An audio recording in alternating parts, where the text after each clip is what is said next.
یہ لکھا ہے کہ حضرت عمر فاروق رضی اللہ تعالیٰ عنہ کے دور میں بھی کس طرح کا واقعہ پیش آیا۔ ایک نوجوان تھا، حسین و جمیل تھا، اللہ نے حسن عطا کر رکھا تھا بڑا۔ اس نے جب بھی نماز پڑھنے کے لیے آنا نا تو راستے میں ایک عورت تھی، اس کی نظر پڑتی، اور یہ کہا گیا ہے کہ جو نظر ہے یہ شیطان کے تیروں میں سے ایک تیر ہے۔ اسی لیے تو حضرت جی نظریں جھکا کے چلنے کا حکم دیا گیا ہے، کیونکہ جو نظر ہے یہ شیطان کے تیروں میں سے ایک تیر ہے حضرت جی۔ پڑھ تو یہ ایک دفعہ جاتی ہے، لیکن کتنی دنوں تک حضرت اس نظر کا جو اثر ہے وہ دل سے نہیں جاتا۔ اپنی نظریں بڑی سنبھالو، اپنی نظریں بڑی سنبھالو۔ اس کی تو نظریں پاک تھیں، لیکن راستے میں ایک عورت تھی، اس کی پاک نہیں تھی۔ اس نے آتے جاتے جاتے آتے آتے جاتے اس کو دیکھنا، شیطان نے اپنا کام کرنا شروع کر دیا۔ اس نے ایک دن کیا کیا، اس نے اپنی خادمہ سے نا اپنی خواہش کا اظہار کیا، میرا دل کرتا ہے کہ اس نوجوان سے نا تنہائی ملے، لیکن ملے تو ملے کس طرح؟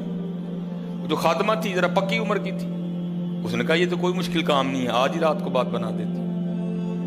وہ جب عشاء پڑھ کے وہ نوجوان مسجد سے نکلا نا، وہ خادمہ راستے میں کھڑی ہو گئی، اس کو روک لیا، اس کو 2-3 احادیث سنائی، 2-3 آیات مبارکہ سنائی کسی کے کام آنے کے حوالے سے۔ ہمارے گھر میں مرد کوئی نہیں ہے، کچھ وزنی سا سامان اٹھانا ہے، اگر آپ اٹھا دیں تو بڑی نوازش ہوگی، اللہ راضی ہوگا، اللہ کے رسول راضی ہوگا، کوئی مسئلہ نہیں۔ اسی طرح ہوا حضرت، وہ گھر لے گئی، پچھلے کمرے میں لے گئی۔ وہ جیسے کمرے میں داخل ہوئے، وہ عورت پہلے موجود تھی، اس نے جناب اندر سے چٹکنی لگا لی اور اس کے سامنے اپنی خواہش کا اظہار کیا۔ جیسے میں نے کہا نا بڑا مشکل موقع ہوتا ہے، لیکن وہ نوجوان ہماری طرح کا نوجوان نہیں تھا، وہ قرآن والا نوجوان تھا، اس کا تعلق قرآن سے مضبوط تھا۔ اس کو یہی آیت یاد آئی، وَلِمَنْ خَافَ مَقَامَ رَبِّهِ جَنَّتَانِ، جو اپنے رب کے حضور کھڑا ہونے سے ڈر گیا، موقع بھی تھا، طاقت بھی تھی، عمر بھی تھی، خواہش بھی تھی، پھر بھی ڈر گیا۔ نہیں نہیں نہیں، میرا اللہ دیکھ رہا ہے، میں کل اپنے اللہ کے حضور کون سا منہ لے کے جاؤں گا، کس طرح اللہ اور اللہ کے رسول کی بارگاہ میں کل جاؤں گا۔ سارا کچھ کر سکتا تھا، کوئی تیسرا نہیں تھا، لیکن کیا نہیں، میرا اللہ دیکھ رہا ہے۔ وہ ایسا خوف طاری ہوا، ایسا خوف الہی طاری ہوا، گش کھا کے گر گئے نیچے۔ اب عورت ڈر گئی، آگے بڑھ کے کسی نے نبض نہیں دیکھی کہ زندہ ہے کہ شہید ہو گئے، انہوں نے سمجھا کہ شاید مر گئے۔ اس نے دروازہ کھٹکھٹایا، باہر سے اس نے خادمہ نے دروازہ کھولا، اس نے کہا یہ تو مر گیا۔ اس نے کہا یہ بھی کوئی مشکل بات نہیں، بھائی نام تو اس پہ لگے گا نا جس کے گھر سے لاش برآمد ہوگی، تم ٹانگیں پکڑو میں ہاتھ پکڑتی۔ انہوں نے تھوڑا سا محنت مشقت کر کے نا اٹھا کے جو باہر کوڑا پھینکنے کی جگہ تھی نا، اس نوجوان کو پھینک دیا۔ اب رات پڑ گئی، بیٹا گھر نہیں آ رہا، باپ پریشان تھا۔ جب کافی وقت گزرا نا تو والد صاحب بیٹے کی تلاش میں نکلے، تو راستے میں کیا دیکھتے ہیں کہ وہ جو کوڑا کرکٹ پھینکنے کی جگہ ہے وہاں بیٹا پڑا ہوا ہے۔ بیٹے کو اٹھایا، گھر لے آئے، منہ پہ پانی کے چھینٹے مارے، بیٹے کو ہوش آئی۔ باپ نے پوچھا پتر کیا ہوا؟ وہ بیٹے نے پھر سنانا شروع کیا۔ جب پھر وہاں پہنچا نا، اس عورت نے مجھے دعوت زنا دی، تو پہلے تو خوف الہی کی وجہ سے بے ہوش ہوا تھا، اس بار اتنا خوف الہی نے غلبہ کیا کہ واقعی روح پرواز کر گئی ہے۔ والد نے راتوں رات جنازہ کروا دیا۔ صبح والد صاحب فجر کی نماز کی جماعت میں شریک نہیں ہو سکے۔ جب نماز سے فارغ ہوئے نا تو امیر المومنین حضرت سیدنا عمر بن خطاب رضی اللہ تعالیٰ نے پوچھا بھائی وہ آج ہمارا فلاں مقتدی کیوں نہیں آیا؟ لوگوں نے ساری بات سنائی، حضرت جوان بیٹا تھا، انتقال کر گیا، رات ہی کو جنازہ ہو گیا، شاید اس وجہ سے حضرت نہیں جماعت میں تشریف لا سکے۔ آپ نے فرمایا چلو اپنے بھائی کے غم میں شریک ہوتے ہیں۔ حضرت سیدنا عمر فاروق رضی اللہ تعالیٰ عنہ آئے، باتیں ہوتی رہیں، آپ نے بیٹے کے انتقال کی وجہ پوچھی، بیٹے نے ساری بات سنائی۔ آپ نے فرمایا اچھا تیرے بیٹے کا انتقال خوف الہی کی وجہ سے ہوا ہے؟ تو اللہ تو فرماتے ہیں وَلِمَنْ خَافَ مَقَامَ رَبِّهِ جَنَّتَانِ، اور جو ہمارے رب حضور کھڑا ہونے سے ڈر گیا اس کے لیے 2 جنتیں ہیں۔ تو چل پھر مجھے ذرا اپنے بیٹے کی قبر پہ لے کے چل۔ لکھا ہے حضرت عمر فاروق اب اس کے بیٹے کی قبر پہ تشریف لے، اس کی قبر پہ کھڑے ہو کے اس نوجوان کو باہر سے مخاطب کر کے فرماتے ہیں، اللہ فرماتے ہیں وَلِمَنْ خَافَ مَقَامَ رَبِّهِ جَنَّتَانِ، اور جو اپنے رب کے حضور کھڑا ہونے سے ڈر گیا اس کے لیے 2 جنتیں ہیں۔ اے نوجوان اب آگے تو بتا، اللہ نے تجھے 2 جنتیں دیں کہ نہیں دیں؟ تو لکھا ہے قبر سے جواب آتا ہے امیر المومنین، رب سچا، رب کا رسول سچا، رب کا قرآن سچا، میں جیسے ہی قبر میں آیا ہوں اللہ نے مجھے 2 جنتیں عطا کر دی ہیں۔